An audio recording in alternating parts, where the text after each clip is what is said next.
Hi everybody, this is Bonnie Barker with Bonnie Bay Crochet, and today I want to show you how to make the woven stitch dishcloth. This is part of a Learn a Stitch, Make a Dishcloth series, and let me give you a closer view of this.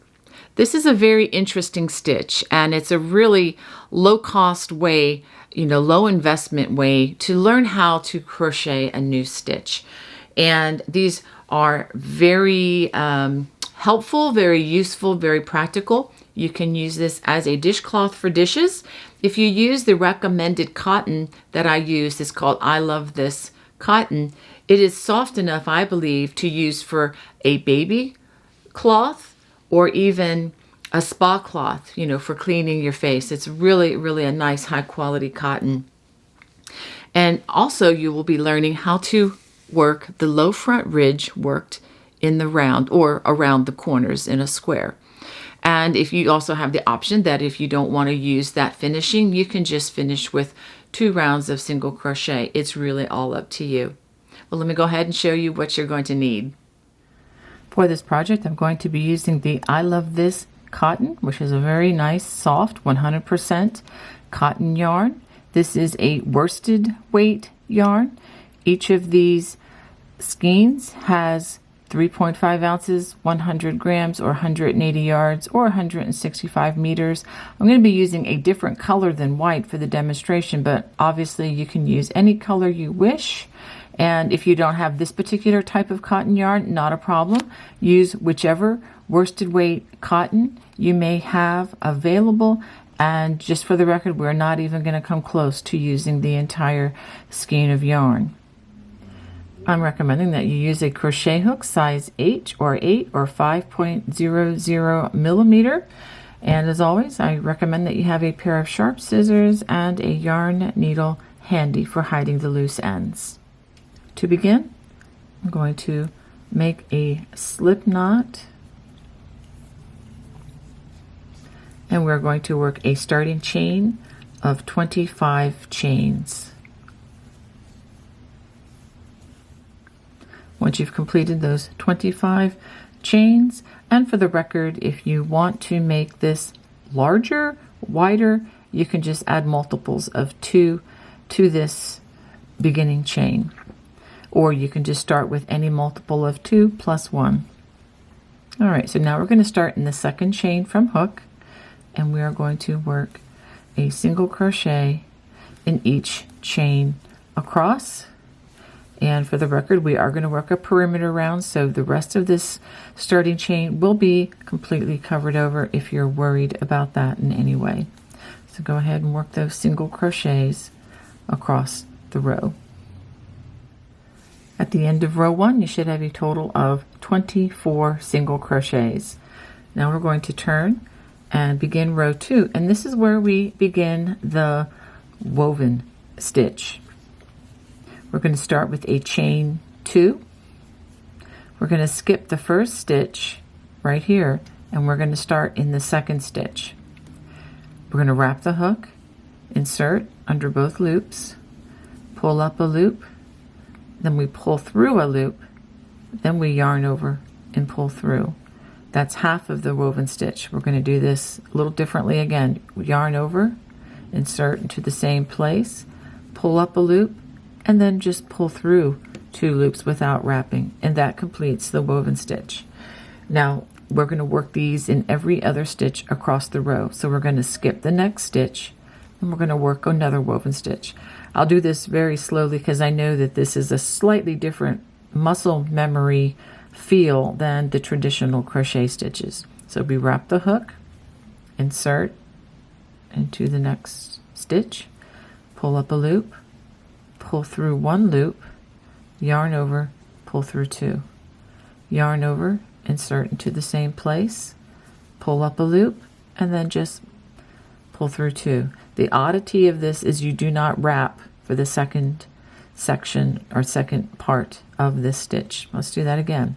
Yarn over, we're going to skip the next stitch, and in the next stitch, insert, pull up a loop, pull through 1 loop, yarn over, pull through 2, yarn over, insert into the same place, pull up a loop, pull through 2. Let's do that again. Skip the next stitch, wrap the hook, insert, pull up a loop, pull through one loop, yarn over, pull through two, yarn over, insert again, pull up a loop, and then pull through two. And this is what this looks like.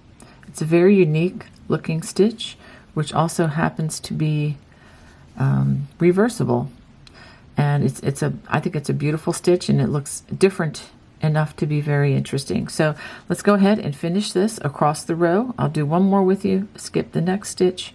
We're wrapping the hook, insert, pull up a loop, pull through one loop, yarn over, pull through two, wrap again, insert into the same place, pull up a loop, and pull through two. So go ahead and finish this across the row.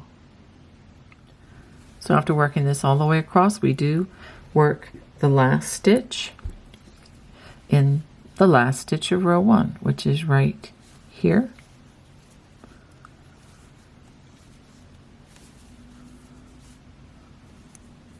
So you should have a total of 12 woven stitches plus the chain two corner, or the chain two rather, at the beginning of the row. Let's go ahead and turn. We're going to use chain twos at the end of each row or at the beginning, depending on how you look at this. So chain two at the beginning of this row, and we're going to work the woven stitches all the way across, and we're going to work them in the spaces that you see here in between the woven stitches. So we're not going to be skipping stitches like we were when we were skipping the traditional stitches down here. Okay, so I'll do this with you.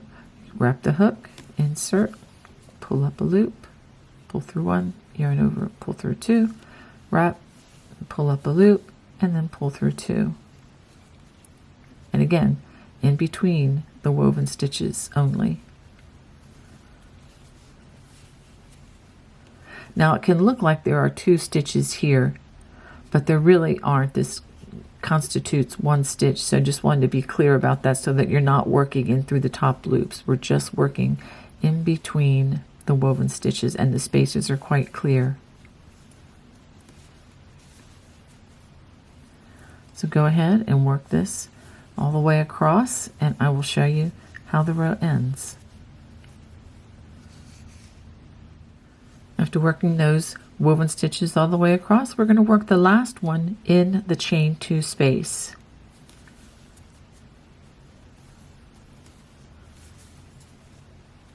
Just like that. Let's pause and take a look. And again, you should have 12 woven stitches and the chain two at the beginning of the row. So what we're going to do now is repeat row 3, which is the last row that we just completed, until our dishcloth is a square. And again, just to refresh your memory, we chain 2 at the beginning of these rows, and we work the wattle stitches in between every set of wattle stitches, just like that. So continue repeating row 3 until this measures the length that you would like it to be. And an easy way to check to see if it is a square is you can fold one corner onto another, and I'll show you how to do that. After working 18 rows, 17 of which are the woven stitch, this is what you should have. And if you fold corner to corner and this side evenly, you can see that we are almost at a square. Once we work the next row, which is going to match the row 1, it will be a square. So let's go ahead and do that. And this is the row that will discontinue the woven stitch. Okay, so we're going to go ahead and we're going to just chain 1 at the beginning of this row, and we're going to work 2 single crochets in the space in between the woven stitches.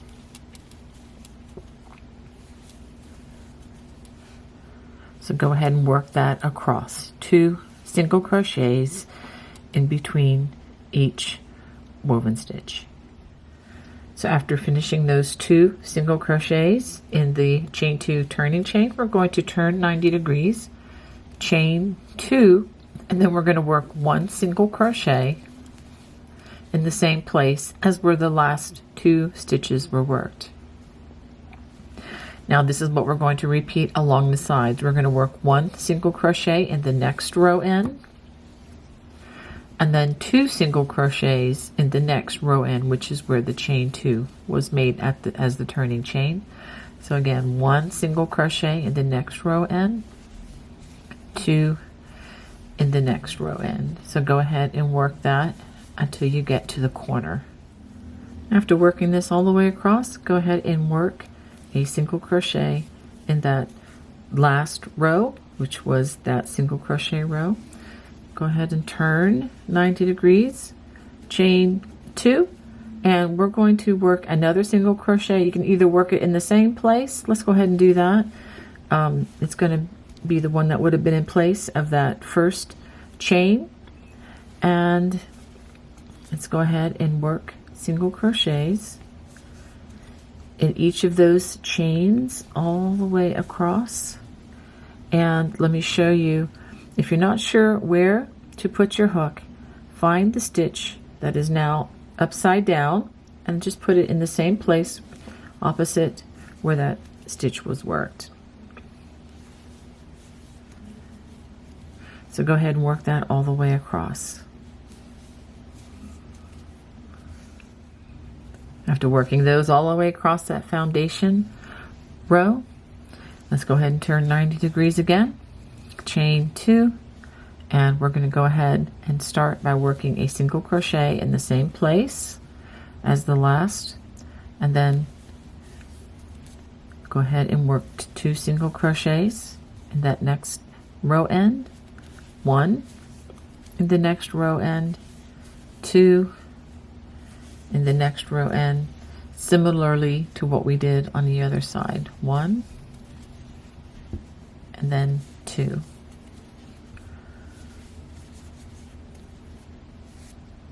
So go ahead and work that to the corner.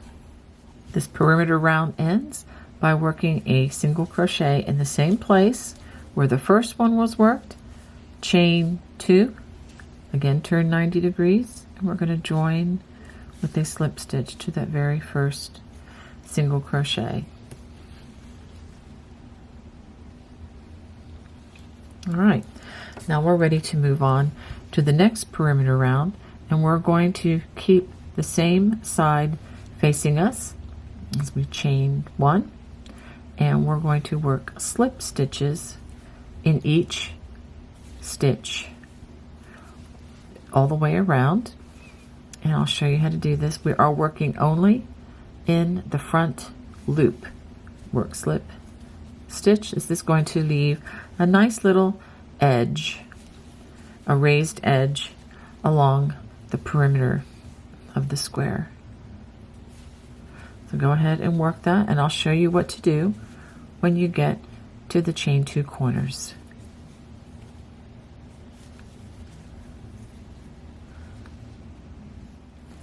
When you get to the chain 2 corners, we're going to skip the corner and we're going to go right to the next single crochet, that front loop, just like that, and continue on around.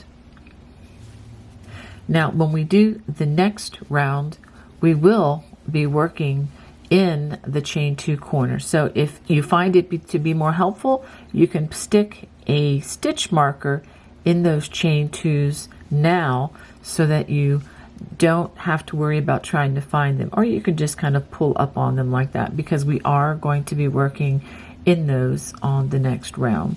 So go ahead and finish working these slip stitches around all the sides, and I will show you how to connect at the end of the round. And this is what you should have after you've worked this all the way around. Now I'm going to show you a special join. I haven't joined this yet, and I want to join it in such a way that the seam does not is not obvious. Okay, so what we're going to do is we're going to trim a generous strand. I would say that's about 8 inches or so. We're going to we're going to run this into our yarn needle.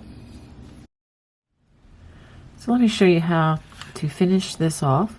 I've taken the crochet hook away and I've thread the extra strand into my yarn needle. We're going to come into, up through the loop. We're going to come into the very first, actually it's the turning chain, and come around and then back down into this stitch, and I'm going to bring it down a little bit further in the back, just like that. And so now it is hidden.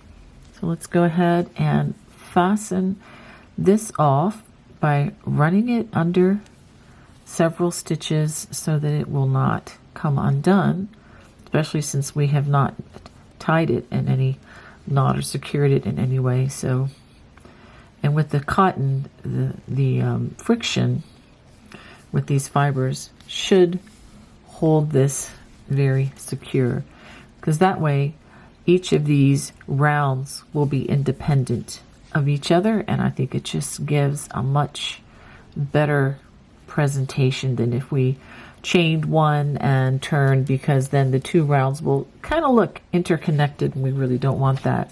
I'll go ahead and trim that. So now we have the one round. The next round we're going to work will be single crochets worked in the remaining loops, and I'll show you how to join that right now. So we're going to get the rest of our yarn, and we're going to start by joining this in one of the chain two corners, which are here. Let's go ahead and put the yarn or the hook into that hole and make a slip knot. Now I'm going to chain one, and I'm going to work 3 single crochets into that chain two space. And now, working in the remaining loops of the stitches, we're going to work 1 single crochet. Let me make sure, there we go. 1 single crochet in each of those remaining loops. Let's go ahead and look at the back side. You'll see the loops that are left here of the single crochets. I know this may be a little bit difficult for some of you. I mean, if you don't want to do it in this way, you can certainly just work an alternative finishing, or you can just work another round of single crochets all the way around for your cloth here. But I think this adds a little bit more interest. So this is the low front ridge, and I'm using a technique where you can work this in the round. Okay, so that's the edging effect. So I'm going to go ahead and work this to the next corner. So once I get to the next chain two corner, let's go ahead. It's a little bit tight, but go ahead and work 3 single crochets into that chain two corner. Then we turn 90 degrees again and just continue on with the single crochets in that remaining loop. We're working in the remaining loop of that single crochet from the first perimeter round. Okay, and this is what the corners will look like. So go ahead and work that all the way around, and I will show you the join at the end. So I've worked this all the way around. I am not going to work in that last loop because I am going to bring this connection to this single crochet, and then that's going to overlap the area there. So let's go ahead and cut a nice generous strand. And let's get our yarn needle again. There we go. Let's pull that loop down to it's just about the right size. Come into the loop. We're essentially making a chain with this, and then go under. These are the 2 loops of that single crochet. Pull that closer and then go back down And then into the back of the stitch, go ahead and go down a couple loops there so it'll help to secure it. And there you go. Doesn't look like we skipped a stitch at all. And so now I'm going to bring this down a little bit lower, and I'm going to run it under a lot of these stitches here so that it will be secured.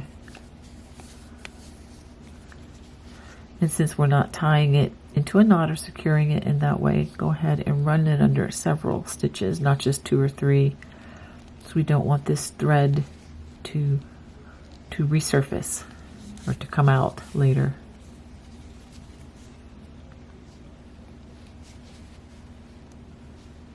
Okay, I think that should be enough. All right, and let's go ahead and trim this very carefully. And I did have one other strand to hide, so let me go ahead and hide this one, and then I'll show you what I have. I hope you enjoyed making the woven stitch dishcloth with me today. If you did, I would really love to hear from you. Please consider commenting in the comment section below. God bless. Bye-bye.